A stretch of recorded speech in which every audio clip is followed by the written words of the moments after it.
વાપીમાં સરકારી બાબુ લાંચના છટકામાં ભેરવાયો। વાપી ખાતે આવેલી સેન્ટ્રલ એક્સાઇઝની કચેરીમાં સીજીએસટી ઇન્સ્પેક્ટર લાંચ લેતા ઝડપાયો છે। રાજ્ય સહિત દેશમાં ભ્રષ્ટાચારના બનાવોમાં સતત વધારો થઈ રહ્યો છે, ત્યારે વાપી જીએસટી ભવનમાં એસીબીએ સપાટો બોલાવ્યો હતો। સીજીએસટી ઇન્સ્પેક્ટર લાંચ લેતા રંગે હાથે ઝડપાયો હતો।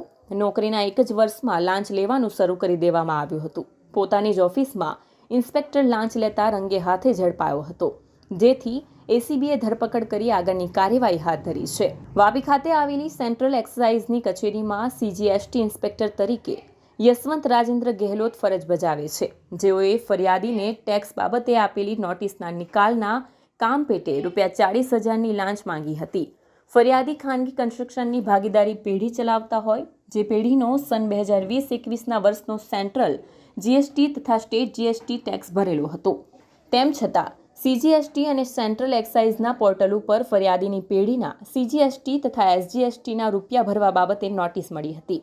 ફરિયાદી સીજીએસટી કચેરી ખાતે જે આરોપીનાઓને મળતા તેઓએ ફરિયાદીની પેઢીને ટેક્સ બાબતે આપેલ નોટિસોનો નિકાલ કરાવી આપવાના અવેજ પેટે ફરિયાદી પાસે 40,000ની માંગણી કરી હતી।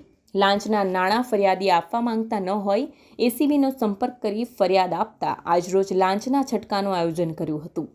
લાંચના છટકા દરમિયાન આ કામના આરોપીએ ફરિયાદી સાથે હેતુલક્ષી વાતચીત કરી ફરિયાદી પાસેથી 40,000ની લાંચ સ્વીકારી પકડાઈ ગયો હતો। કેમેરામેન હકીમ શેખ સાથે વસીમ હાસમીનો રિપોર્ટ, આઝાદ ન્યૂઝ, સુરત।